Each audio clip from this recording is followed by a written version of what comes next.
What's up, folks? Welcome in. It is an exciting edition of the Oddsmakers. Energy's palpable in the room. Jonathan Von Tobel, Kornegay, John Murray, and of course, we are all set. The stage, that is. The Final Four is here. And I, immediately, right off the bat, am going to pick a bone. You ready for this? Let's do it. John Murray just spent the last 3 minutes before we started recording complaining about the Final Four. Yeah. I'm in. This is going to be a great Final Four, and this is not fake enthusiasm. These are 4 good basketball programs and teams that are set to duke it out for a national championship. But you have to say this, right, because we pay you for the show. Not at all. I'm excited. Okay. How can you not be? Okay. I don't know. I mean, I guess it's okay. Florida Atlantic, San Diego State, huh? San Diego State is a very good basketball program that's been very good for a very long time in the Mountain West. It's finally getting its shine.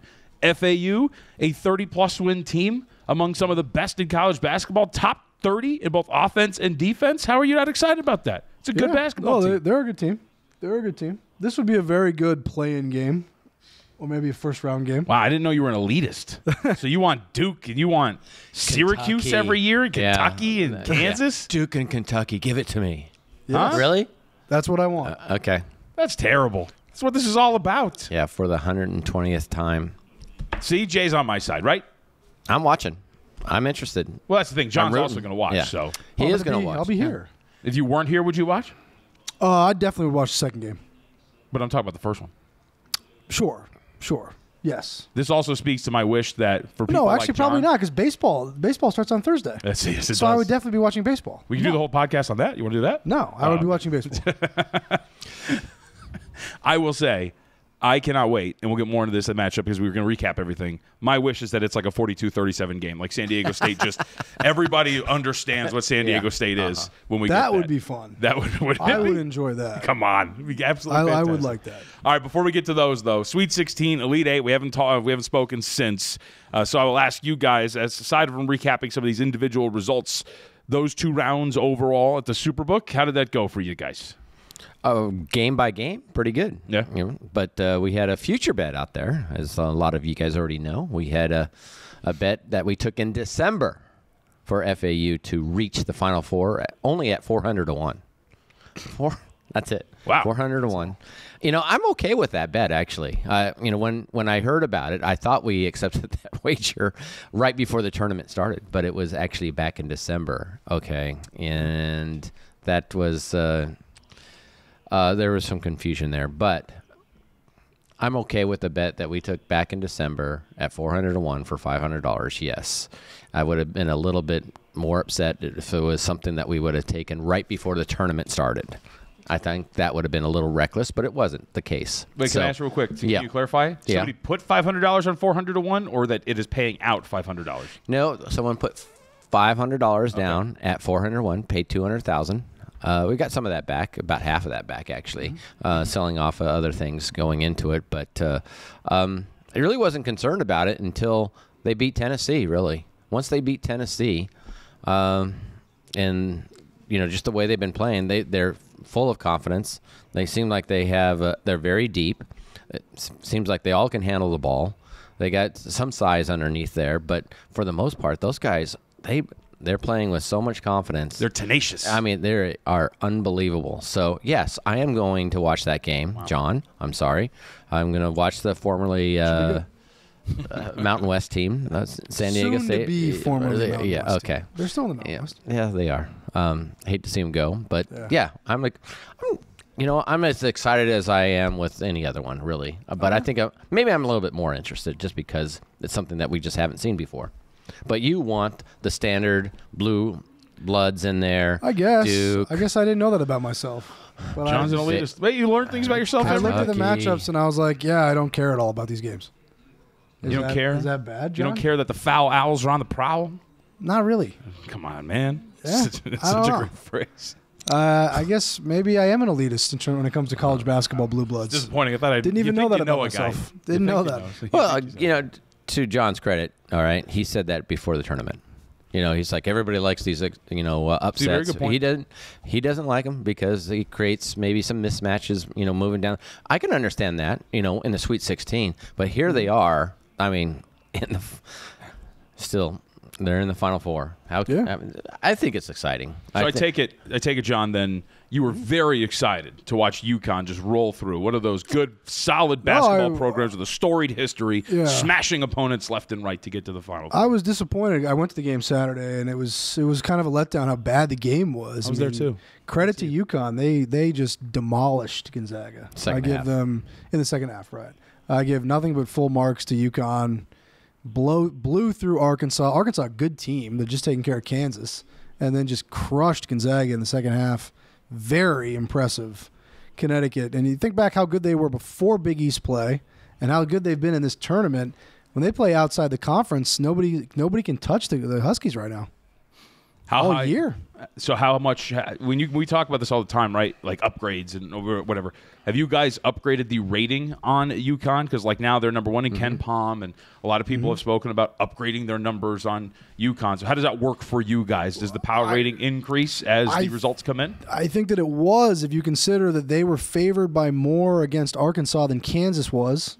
And then they were a 3-point favorite against Gonzaga. That never would have been the line before the tournament started. And they won both those games with ease. So, they're every time they take the floor, it looks like their power rating is going up. Yeah. I mean, we make adjustments. It's not like huge adjustments, just like we do with any other sport. We make subtle adjustments as they progress.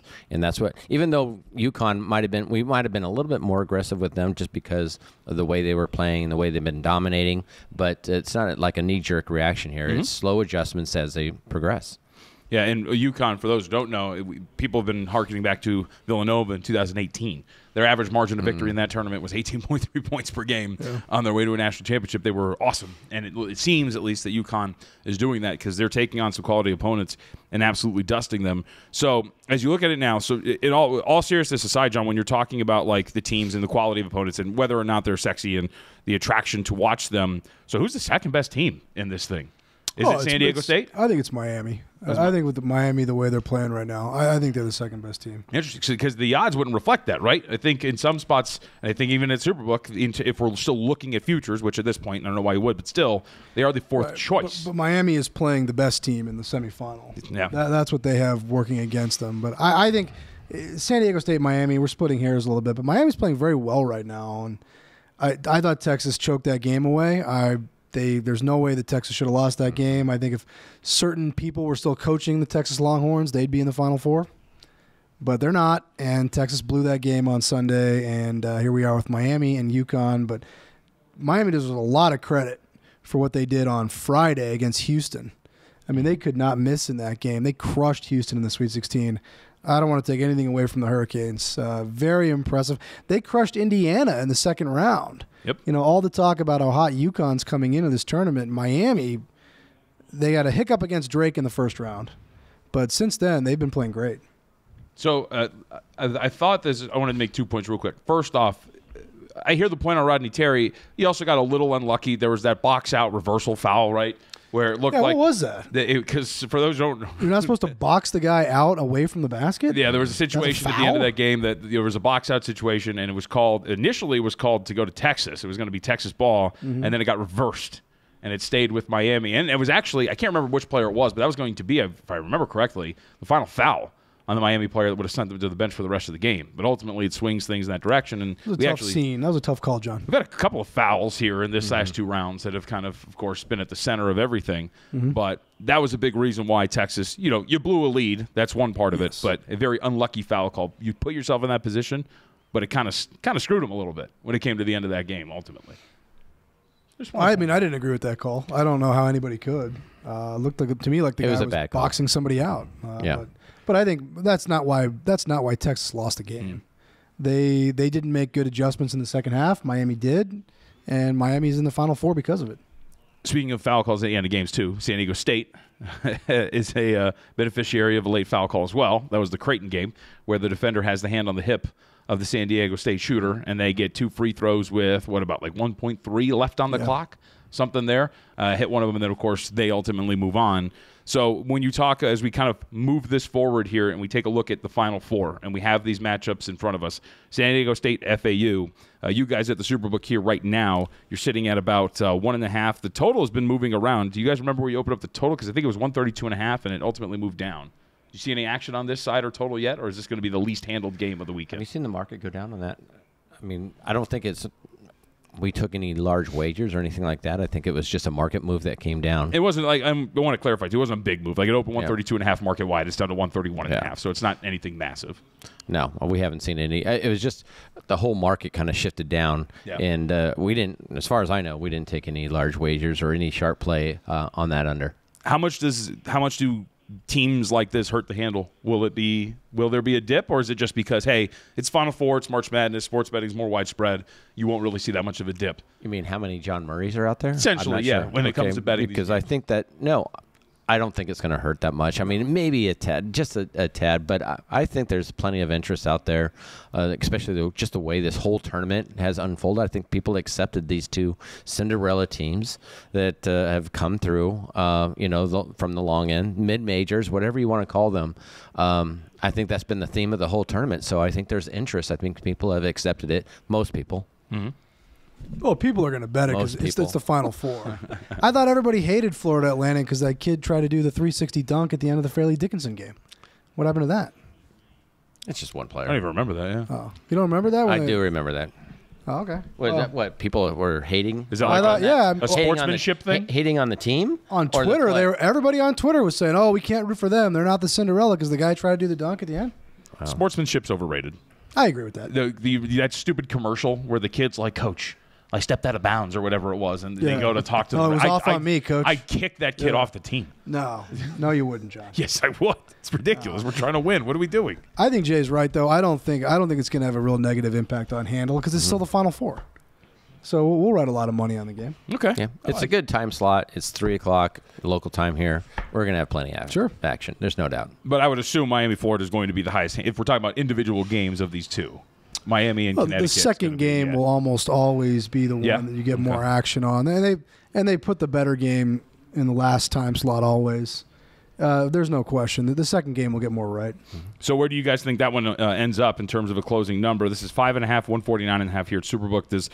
I would assume UConn is the team that gets the support and gets that number driven up, but I would think some crazier things. Yeah, we took some UConn money this morning on them winning it all. What is it, minus $1.20?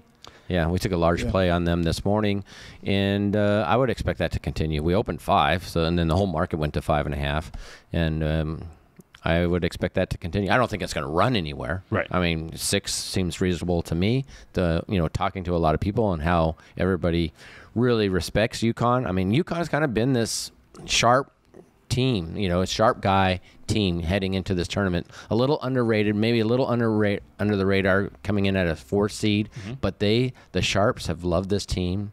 The second half of the season, they loved them heading into this tournament, and I don't think that's going to stop. Now, the general public, even though they respect Maryland, I think it's a great story. Or Miami, and they might respect the coach. Maryland. The coaching for Miami is just tremendous. Mm-hmm. And you can't rule that out, but I think that majority of the people out there will probably support the Huskies.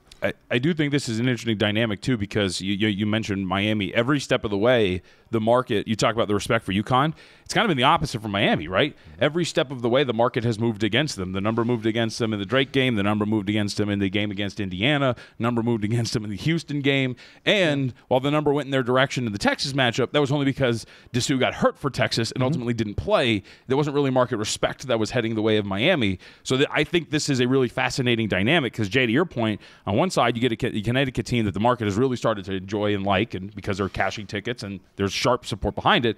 And you get Miami, which every step of the way, the bettors have been like, nah, we're not really buying it. And yet here they are in the Final Four. Yeah. No, it's a very valid point. And, they didn't really maybe respect this team or support this team until the last game. I'm not sure it's going to overcome the momentum that UConn has at the betting windows right now. They have a lot of support. You look at the scores, and people in the general public are going to look at the scores, and they've been demolishing everybody. They're not falling behind by 13 points and coming back, in the second half. They're just wiping these teams, they're wiping them out. And I think that is enough for the general public to side with the favorite here. John, you mentioned that you think Miami is the second best team in this tournament, but that's not a point in terms of, hey, maybe they're going to be live against UConn. It's just looking at the field, you think that they're the second best team? I think so. I think they had the toughest road to the Final Four of any of the 4 teams here. Playing Indiana, beating Texas and Houston. I like Larinaga. I think he's the best coach in this tournament, left in this tournament, I should say. So I would give them a pretty big coaching edge on Saturday against Hurley. I don't know that I'm necessarily saying I think that means they're going to win the game. I just think if you want to point to anything, I'd say they're more battle-tested from who they've played in the tournament, and I do think they've got the coaching edge. But Connecticut is just on fire right now. I mean, that game on Saturday that we were at, I mean, how many times did they get them all the way down to the shot clock buzzer? And they would just chuck up and go in every time. I mean, Connecticut just played awesome basketball. And a lot of people are in that game, right? A lot of people pointed to in the second half, Timmy gets his 4th foul, but even then, yes, Gonzaga had the ball. They were still down by 10. Yeah, and it's not like Timmy was. Look, they were not. Gonzaga was not going to win that game right. if Drew Timmy doesn't pick up his 4th foul. I mean, everyone's so quick to blame the officials. Connecticut was winning that game handily on Saturday. They were way too much for Gonzaga. So you brought up the point, John, so I'll ask you then. Second best team, but they are the 4th choice on the futures board because they are taking on the biggest underdog, right, of the 2 games, and they're taking on the best team in the field. If Miami pulls the upset, they'd be favored over both either San Diego State or FAU? They'd be favored over FAU. We'd have to see what happens in the San Diego State game, but I think so. I think with the way they're playing right now. I agree with you. I think he's going to be, or they would be a short favorite. Depends on how these things pan out. And those will be tight numbers regardless, right? Like 1.5 or 2 maybe. Something like that, so. yes. But Miami, the Shark guys actually bet against them in the game on Friday. Yeah. And we saw strange betting in that game where the wise guys were laying Houston 7. Miami was this super trendy dog play. I mean, we were getting like 4-1 of our tickets on the dog in that game with several of our sharper accounts laying the points with Houston, and then Miami goes out there and blows them away. That game was very, very surprising. So I just be careful underestimating Jimmy Larinaga. Your boy might have a 45-1 ticket from Futures still alive. Well, we don't. Yeah, Miami's a team that we do very poorly on in the futures. Yeah, they're a team that we took some. Oh, for sure. Yeah. We took some pretty big wagers at 80-1, 60-1, and we do not do well on the Hurricanes. Usually when these things pan out and you have these type of teams that have those long of odds, reaching the Final Four, it's usually not a good scenario for most books. No. It's kind of a hit and miss, though. I mean, you have these long odds where there's 80, 60, 400. Some of these long odds, if you just take a couple of wagers on them, some of the guys that are just throwing $100, $500, $300 on these things, you just can't overcome those odds. And we normally don't talk about it and discuss it because it normally doesn't happen. No. But in this case, some books I know, including us, have taken some hits on these teams reaching the Final Four. Yeah. Well, if you do that prop before the season, a team to reach the Final Four, and this is your Final Four, right, you're probably going to get burned. I mean, this is the year where you're going to get burned.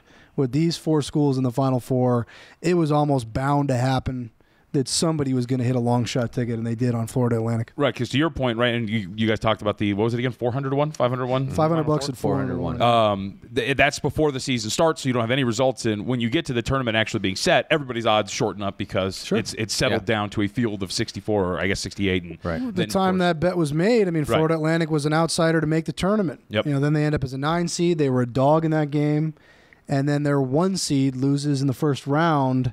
And from there, they played great. They were 1.5, 2-point dog to Memphis. Yeah. Oh, yeah. Not only and they were supposed to play Purdue the next game. They probably should have lost the game to Memphis. At the end, Memphis completely lost it. I think it was Kendrick Davis who turned the ball over late. Kendrick Davis got injured. Completely melted down. Game. Yeah, the whole Memphis team completely melted down.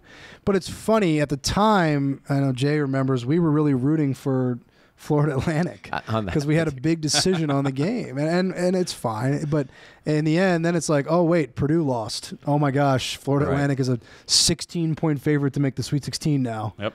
And they ended up going to the Final Four. But good for them. Seriously, they're a well-coached team, and they deserve to be where they are. They get to play FDU in the second round. Well, you've got to have a break to get for a team like that to make the Final Four. They have to catch some breaks.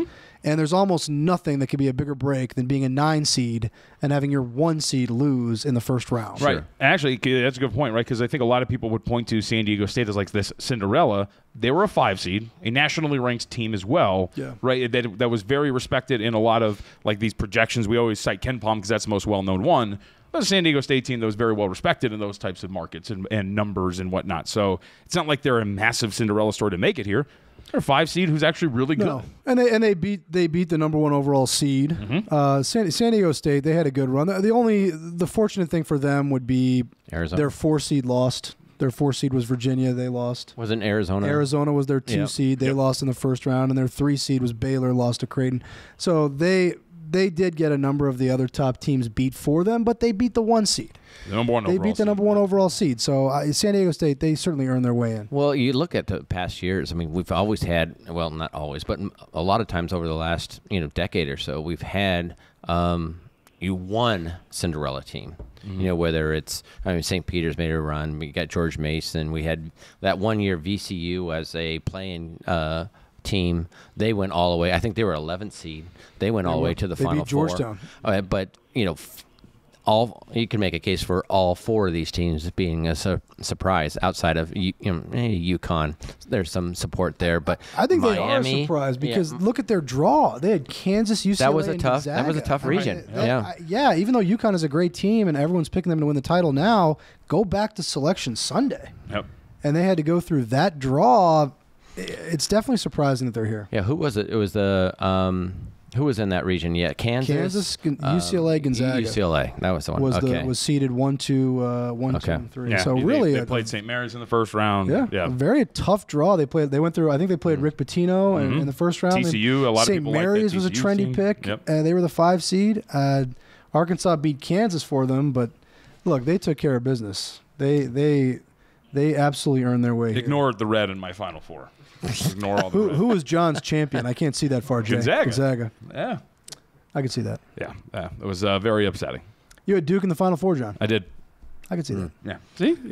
Duke this is John's That was a dream very Final Four. popular pick. Yeah. This is John's dream Final Four. There it is. Alabama, Houston, Duke, and Gonzaga. Duke was John, playing don't to a high power rating at the end of the year. I think they were a 3-point favorite in the ACC semifinals against Miami. They were, yeah. And they won that game pretty easily. So Duke came into this tournament playing very, very well. They were a trendy pick. Shoot, they were a 3-point favorite over Tennessee, were they not? They were. Yeah. That was a good result for the house. Yeah.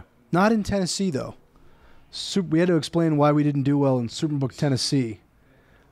Gee, I don't know. It's always an interesting dynamic. Yeah. Right, balancing all of that in the it's all okay. of your Masters. We did well in the game overall, but not at the SuperBook in Tennessee. All right. Can't win them all. Let me ask you guys this then. So you mentioned Miami liability there. You wouldn't love it if they won a national championship, correct? Correct. So what steps do you guys take over these next 2 games or so? Let's say they win and move on. Do you guys shorten prices on UConn to attract more money to maybe offset that? What do you guys do if you're looking at a situation like that with Miami? Well, we've seen this coming. Yeah. We saw that Miami was kind of our big liability coming in to the Elite 8, and we had some liability on. Who else was that? Well, we were in a bad spot because we had big liability on Texas, too. Oh, Texas, yeah. So that was it. regardless that was the of other what happened. Lose for you. So to answer your question, JVT, we do. We make a little. We'll make Miami a little cheaper than what you see on the market. Hopefully attract some money on the other side, but we don't have a lot of room to work here. Yeah. We got UConn.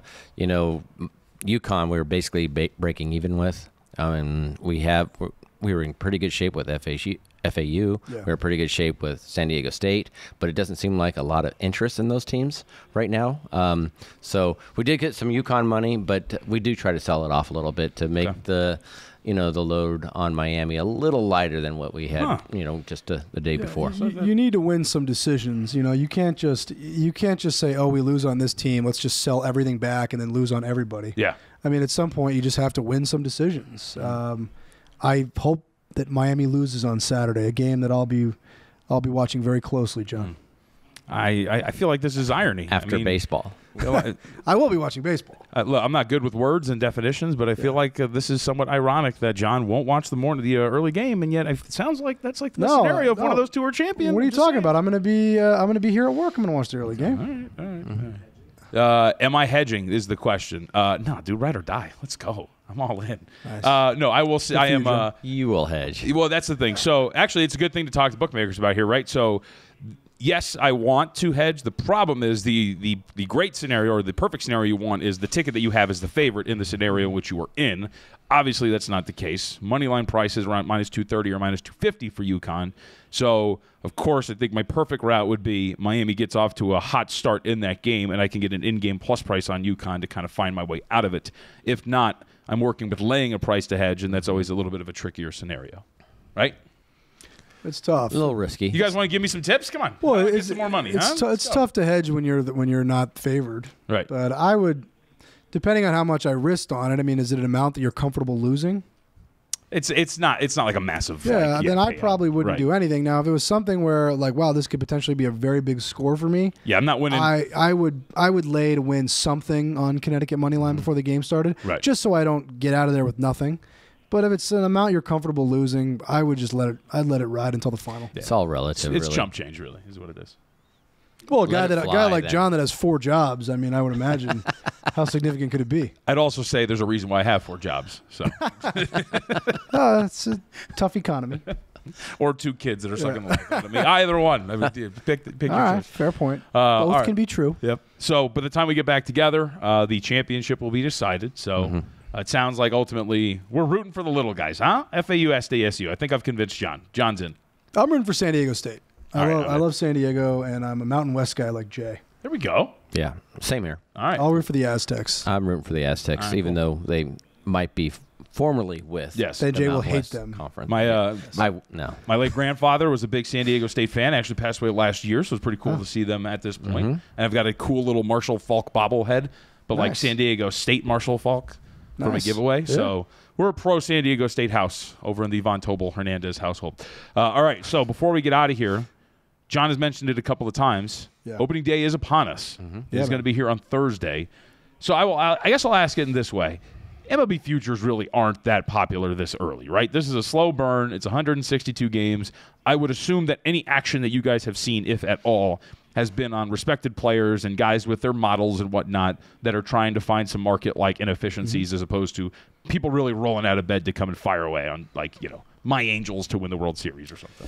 You see that trickling in. It's a marathon, as you said. So it's a long process. I mean, teams will get hot. Injuries will happen, which will attract action on somebody else in that division. Things will happen during the course of the year, but it's a marathon. And we put up Ed and Jeff and Randy, of course, put a number of baseball propositions up. Win totals, home run totals, individual. All those are up there, and people actually do like those seasonal bets, especially in baseball.